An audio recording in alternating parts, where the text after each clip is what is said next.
bringing you info at the speed of now. What's today's instant insight? To calculate multiple percentages in Excel, first, ensure your percentage values are in one column and the numbers you wish to apply them to in another.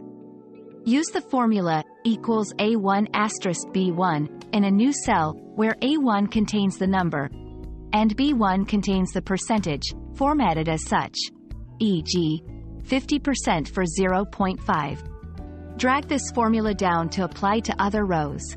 For summing the resultant percentages, simply use the sum function equals sum C1 Cn on the cells with calculated values.